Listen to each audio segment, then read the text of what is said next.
Hi, and welcome to my workshop.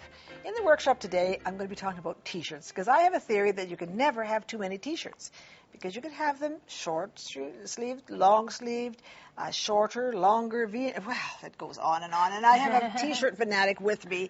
Adrian, it's great to have you. Hi, I love t-shirts. Yes. Do you think you can ever have too many? Nope, because they never go out of style, That's and right. you can wear them with so much stuff. You can dress them up or you can dress them down. Yeah. You can do many things. So I think you did say that you did make a t-shirt once in your life. I made a t-shirt a long time ago, and it was really basic cotton, and it's kind of disappointing when I think about it, when I think about how much I could have done with it. Yes, because you can buy a basic cotton t-shirt. Yeah. I mean, they're out there. They're very inexpensive. But I can understand that when you're learning, we have to start you someplace. So you have to learn sort of the basics. Yeah. But then once you know that, you can just go for it. You can make this half and half, one color and the other color. You can chop it there and make 4 different colors. Yeah. You can do different sleeves. You know, that's the fun of the whole That's game. what I'm looking forward to. Okay. Exactly. I don't know if you've realized this one that you've tried on of ours. This is not yours, but you will make one. This is solid, and this is mesh. Yeah, I love the different so it's fabrics. Same fabric, or same print, but different fabric. Yeah. Doesn't it feel good? It That's just feels great. like you've got You sort of feel nothing. covered, but it feels airy. Yeah, nothing. Yeah. So that's the first thing you've got to decide is what fabric you want to use. If you want to feel a really soft, suede one, that's the beauty. Oh, I love it. Yeah. So it also comes with matching mesh. So it's kind of neat to find some really interesting ones. You could find some stuff with printing all over it, or you could put the printing all over it. You can embellish it to whatever degree you want. So much you can do with them. Yeah, and I mean, just find some t-shirt fabrics, I mean. So the first thing I think that you have to decide is, do you want the sleeves separate or do you want it all in one? So this is nice separate. to have the option, hey? Yeah, because you see that's separate, so you've got 2 different fabrics. Cool. And if you want to have it all in one, it's actually going to go a little quicker because it's easier to sew in, but it kind of gives you some limitations, but you decide. Then you have to decide on a neckline. And you can choose whatever neckline you... How do you choose what neckline? Well, that's a good question because I usually, when I'm making a t-shirt, I will cut the highest neckline possible. And then I will try it on, and I will try on my necklace that I want to match the t-shirt. And then I can trace out where I want my t-shirt to go. And I can have it V-necked or round-necked or wherever I want. So you don't decide until you've already made it and you put it on, then you... And then I do the neckline. I do the neckline That's a great idea. Because that way I can do it however I want. And that's why you sew. I mean, you could go for years trying to find this brown t-shirt that's got the V-neck that matches your necklace, blah, blah. You know, or you could just make your own. Exactly. That's so cool. quick. Awesome. So the only thing about necklines, and I think that's what really is important about t-shirts, is that you don't want a stretched neckline. You don't want this all wobbly. Right. Because it looks like you made it. And you want it to look like you didn't make it. Exactly. So how do you do that? So you put a little bit of interfacing. So and actually I can show you over here. It might be easier to just show you. So here is a neckline, and I just sort of cut out a pretend neckline. If you look at this, this was the right side, so I better do it on that side. Okay. And this is interfacing, and it's fusible knit interfacing. And it's got kind of a pebbly side, and it's got a smooth side. Oh, one side's rough. The rough side is the glue. Get it? Oh, Get really? it? Like grabs on? And that means that it sticks, and so you want the glue side toward the fabric. Okay. And then you're just going to put some heat on it and some steam. So once you steamed her on, she's on, hey? Yes, it is. And it will hold it. It'll hold it nice and firm. Cool. So there we go. No more stretchy necklines. No more stretchy necklines. So that when I've got that on there, you can see there's a little bit in there. I can just turn that edge and top stitch it. I can just top stitch it with a regular, and an even feed foot is a nice thing because then again that helps it feed through. Okay. So I could finish that with one needle. I could finish it with a twin needle. They have a needle with 2 needles in it. Okay. Like one shank, 2 needles, 2 different threads, 2 different color threads. Cool. Or I like that idea. 3 threads. Whoa. And this is the fancy machine called the cover stitch, and it does that on the back and then a triple stitch. Cool. So why do you want different, like to have 3 as opposed to 2? Just a different look? It's just a silly thing. You know, it's just different look. Whoever wants it, whatever. It doesn't really matter. You can just turn it once and that would be fine. So once we got going on fancy stitches, we said, well, why don't we put some fancy? So there's really no seam here. It's just the look of the stitches. Crazy. It looks like a serger or something did It that. does. What did that? It is a regular sewing machine. Really? I'm going to show you. Cool. Because you decide. So you draw some lines wherever you want lines. No way. So you can do whatever you want. Yeah, and you can do whatever color you want. Okay. On whatever color you want. It's scary, you see? The possibilities are endless. So I have Jackie over here sewing away. And this just shows you the stitch that you can do. So you try out, just play around with your machine, and Cool. it's got Wow. 5 million different fancy stitches. Holy. So you you could be just- really creative with this thing. Yeah, you just decide which stitch. And so often there's so many stitches you never use, so now there's the time to use them. Yeah. So, okay, Jackie, Awesome. good job. Keep going. So we're just going to stitch down there, stitch there, and now you've got your T-shirt. So this is up and under. You've done your neckline, or do your neckline at the end, and so that's really just the simplest. Okay. So getting Awesome. on to necklines, if you then have made the T-shirt and you've decided, oh, I cut it too big. So this is what happened with this T-shirt. I love the fabric, I love the T-shirt, but I really cut it a little lower than I'm comfortable with. Yeah. So I thought, well, why don't I just add another little piece inside there? And T-shirts, the style these days is the whole layering business, as you well know. It's true. So I'm layered right now. Yeah, exactly. So why don't we just cut the neckline that I should have cut and just sit it inside there and top stitch it? Cool. So So you just don't make- even have to throw out the shirt. You No, can just no. add. So That's just make sure awesome. there's some interfacing in that so it's not going to stretch out. Okay. And then I thought, well, it's kind of short anyway. I didn't know what I was thinking when we cut this one out. Just didn't. You're thinking now. Yeah. So I thought, well, why don't we just turn the fabric? You see, this is the Oh, it's just the other side of the fabric. So why don't we just Awesome. add some plain on the bottom? So I would turn this edge like I'm going to hem it, and then I would actually stitch this one underneath so it looks like it's another T-shirt underneath. Cool. Lengthens So it, adds the does- layered it just look. adds a little bit more Nice. I like that. So there's one more thing I have to show you about Okay. T-shirts, and this one is binding. If you're going to make a V-neck, and V-necks are so popular. Yes. So you're going to actually bind that. So you're going to take the same fabric as your T-shirt is, Okay. and cut just about a 1-inch strip. Make sure you put your interfacing on there because that'll keep it from stretching. Okay. You stitch it like this. You flip it over. You turn it that way. Stitch in the ditch. Stitch in the So ditch. You got that? I like that. And then at the end, you just put a nice little dart right there, and Okay. you're done. Cool. Okay. Nice and easy. So I think you got it. You're going to do it. It's excellent. I can make 1 million T-shirts now. Okay, and you know we're out of time, but you can get sewing and get going. So don't go away because we've got good stuff coming up. I'm going to do some wonderful embroidery, and then we're on the road again, coming right up. Guests of our show stay at Travel Lodge. Nice rooms, great people. Models provided by Chan International. #1 in personal development training, modeling, and acting.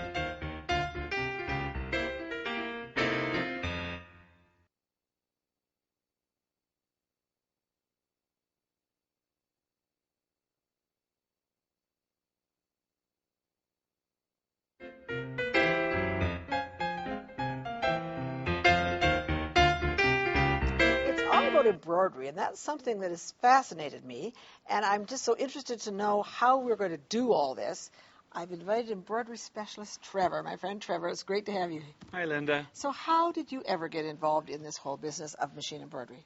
Okay, that's I'm working in a family business, and my father actually taught me how to do embroidery over 25 years ago. Oh my, you've seen changes in this field, I bet. Yeah. Oh, yes. The yeah. technology has come just amazingly Yes. far, and it's very, very easy and super fun to do.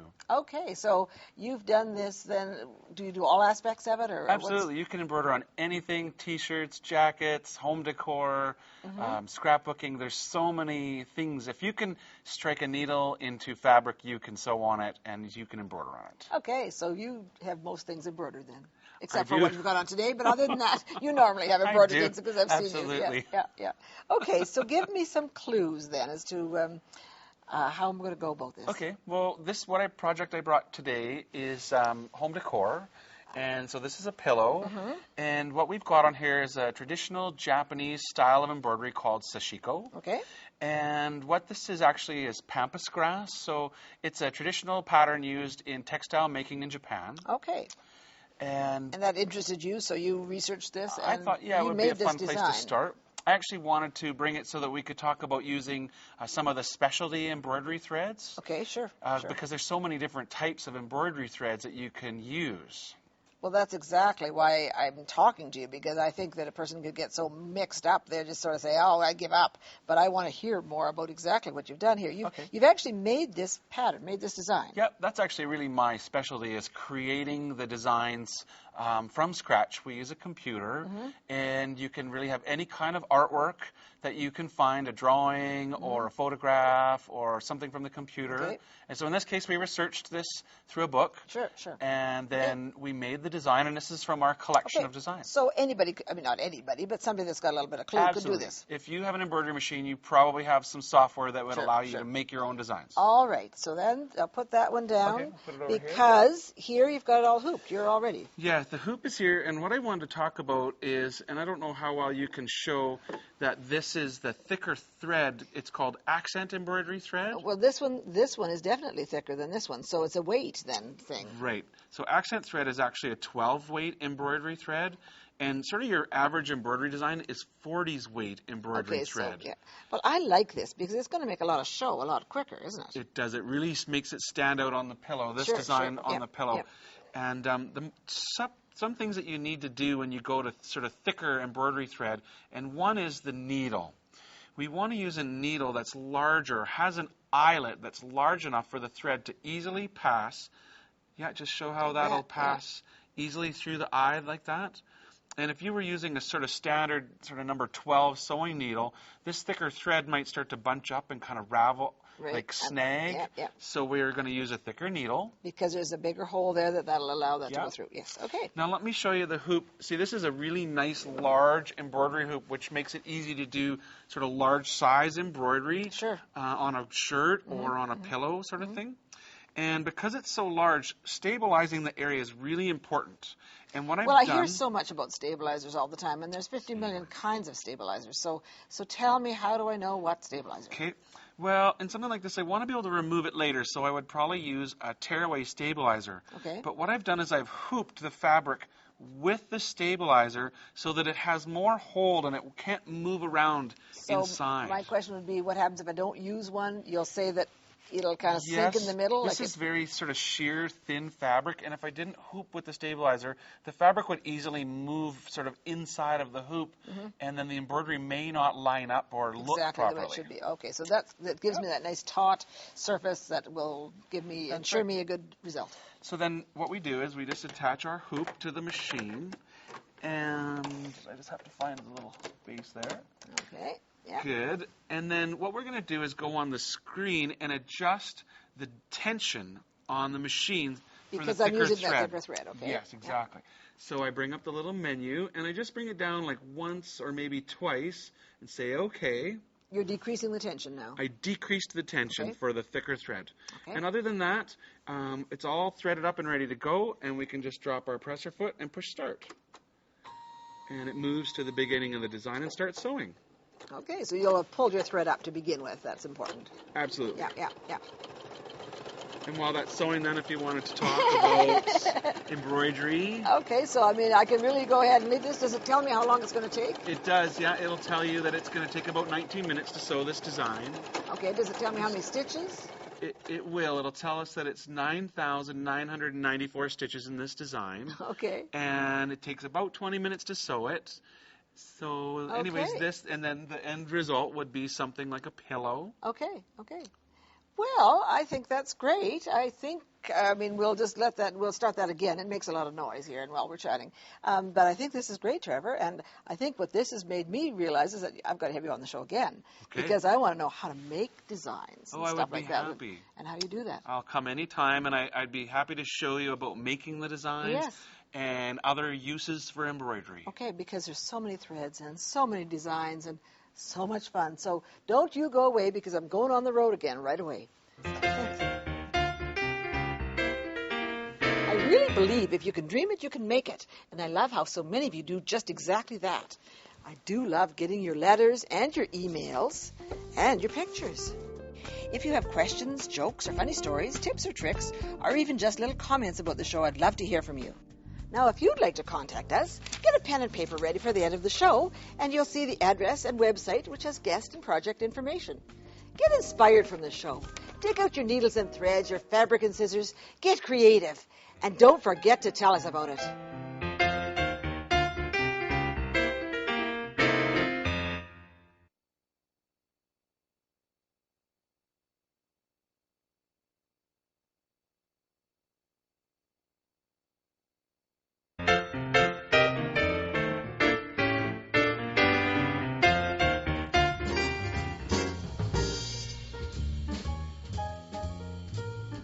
I love being on the road, and I love looking around, discovering what I can find. And what I found this time is a wonderful little quilt shop. This is an award-winning quilt shop, and it's got wonderful things all over. And I'm here with Liz, who's a friend, who's teaching most of the a lot of the classes here, aren't you? Yes. So tell me what's hot in quilting. What's the latest thing? Wool is very hot. Oh, isn't that good? Yes. Yeah. And the quilt that we'll talk about is all made from wool. I was fascinated when I came in and saw what we have behind, because the quilt is made from different blocks, and you say this is actually a quilt of the month. Block of the month. A block of the month, yes. Mm-hmm. And so people come each month and do a block. Is that how it works? Yes, they pick up a block every month. Okay.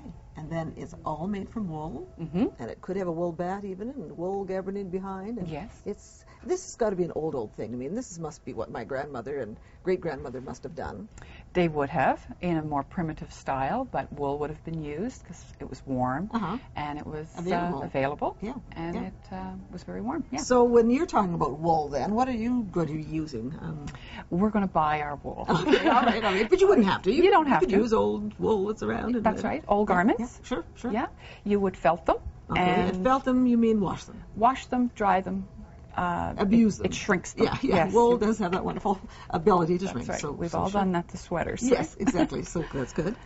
Then you're using a pattern today, but you could draw a pattern. You could. Certainly it looks could. like a very simple, delightful kind of a shape, and if you wanted to draw that, you could do that. That's right. So if you had a pattern, what would you do then? You would make a template. So I'm using this template sort of plastic. plasticky kind of stuff, okay.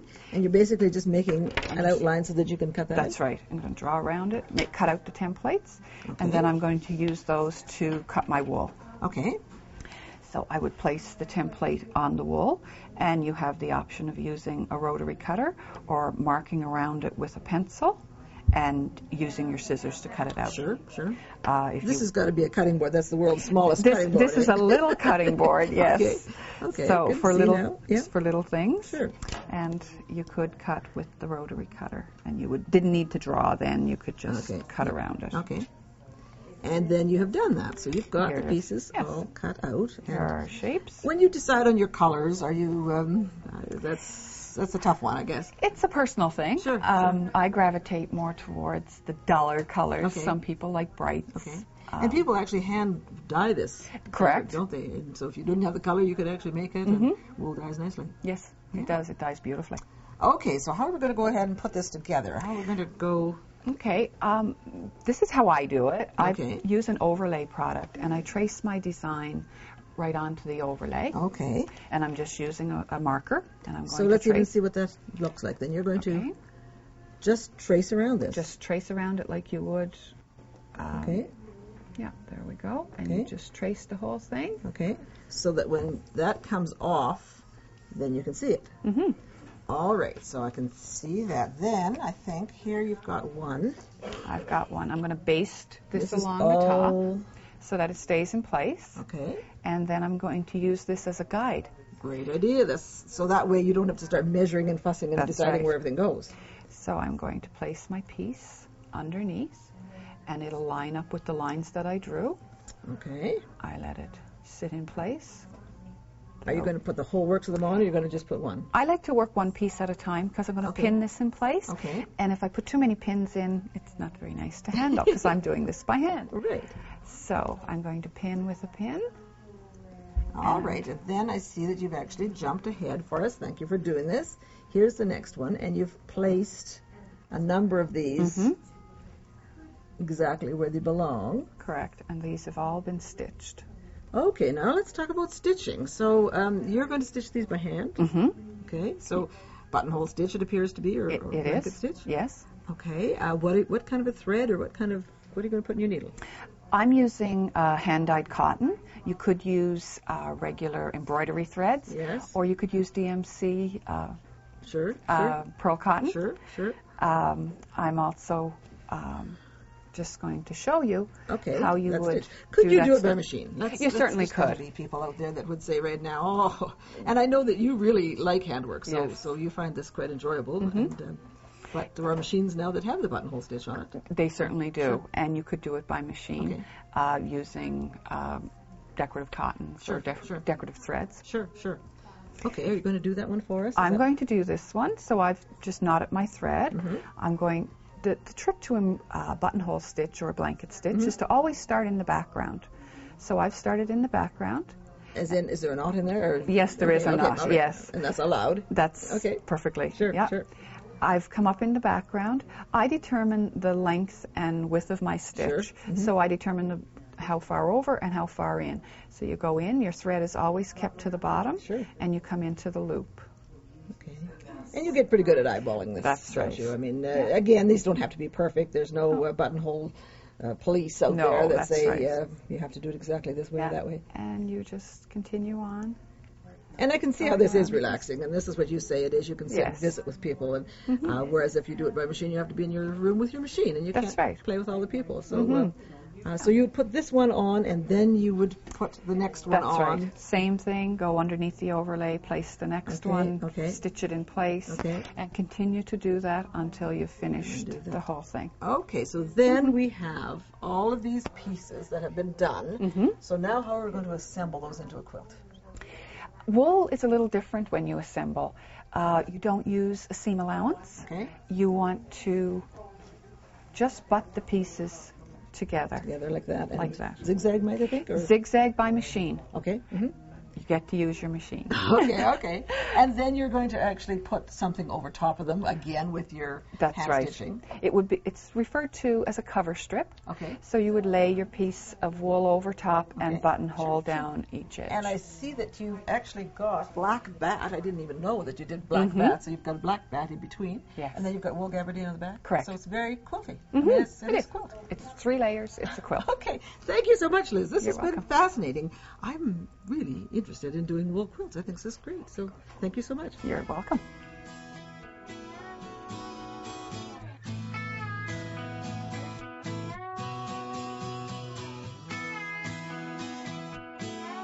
To receive the companion book for this series with all of the project details, send $19.98 to the address on your screen or call 1-888-MacPhee or visit us on the web at www.MacPheeWorkshop.com.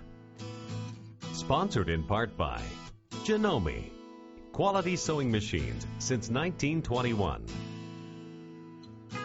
And by Rowenta, the garment care experts, meeting the needs of the sewing enthusiast for over 100 years with high-performance irons, steamers, steam generators, and ironing boards.